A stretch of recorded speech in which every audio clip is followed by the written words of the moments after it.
Mike Lacona emailed Dr. Noel Swerdlow, professor of astronomy and astrophysics at the University of Chicago. This is his response to Zeitgeist's view. The modern ideas about the age of Pisces or the age of Aquarius are based upon the location of the vernal equinox in the regions of the stars of those constellations. But the regions, the borders between those constellations, are a completely modern convention of the International Astronomical Union for the purpose of mapping and never had any astrological significance. I hope this is helpful, although in truth, what this woman is claiming is so wacky that it is hardly worth answering. So when this woman says the Christian fish was a symbol of the coming age of Pisces, she is saying something that no one would have thought of in antiquity, because in which constellation of the fixed stars of the vernal equinox was located was of no significance and is entirely an idea of modern, I believe 20th century astrology.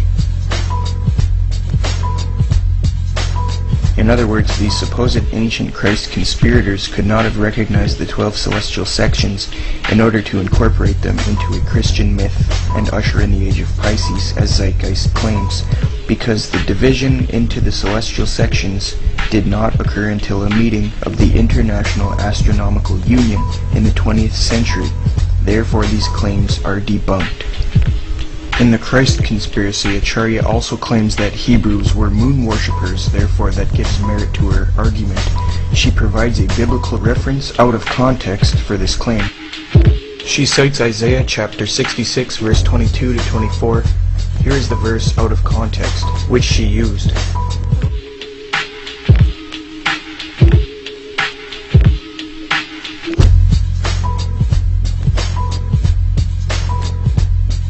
And here it is in its proper context.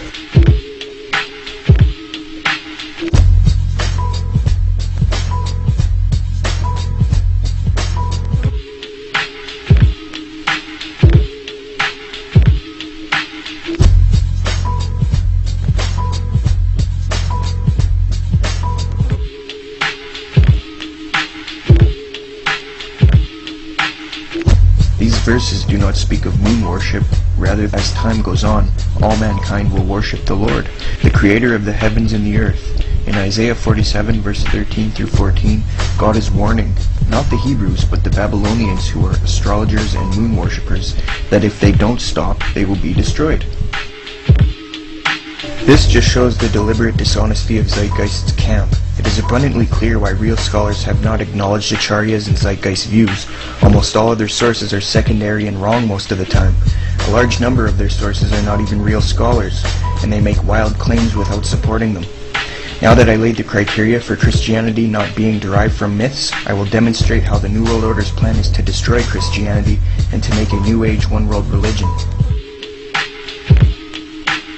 Alice Bailey wrote a book called Externalization of the Hierarchy. She was head of Lucis Trust, formerly known as Lucifer Publishing. It was a publishing company for the United Nations.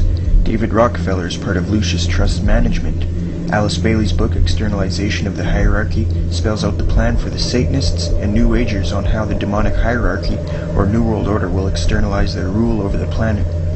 The book gives away details of the plan but tries to make it sound somewhat appealing to deceived minds. The book explains how the New Age, one-world religion, one-world government will be brought in. Alice Bailey tells us who will rule this New World Order and this New World religion. She notes it will be the Lord of the world, or the new ruler of the world, which we Christians know to be Satan. On page 107, they even admit it's Lucifer who will be given rule. It also says there will be a new Christ, as we Christians call the Antichrist. On page 511, 512, it says the three vehicles which will be used to bring in the new religion will be the Freemasonic lodges, the infiltration of the churches like the Catholic Church, and the education system. Essentially, she revealed, in place of Christianity, the mystery religions will be restored by the Church and the Freemasons and the education system. They are fulfilling Revelation. If Christianity was a New World Order tool, why would they want to replace it with a New Age religion?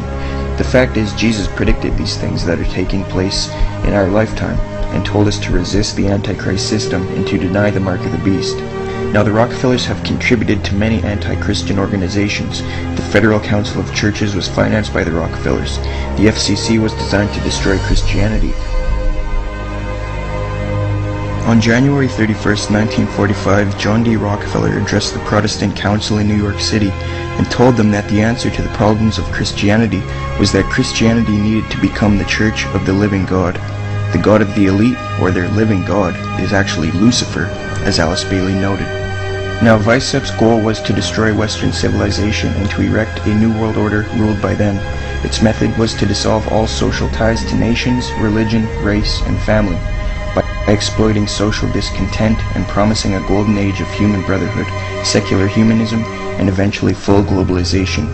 We see this unfolding in front of our very eyes, except over the years the Illuminati New World Order adopted Satanism and became demonic. The purpose of the New World Order is to literally enslave mankind. These Luciferians portray the rebellion against God with the disguise of progress and freedom. I think I am an agent of change. I embody change. They are divorcing humanity from the truth of Jesus Christ and replacing the holy truth with a Luciferian New Age one-world government fascist system. Under the disguise of humanist utopia, they are ushering in an antichrist satanic empire beast system predicted in the Bible 2,000 years ago, before this group was even around.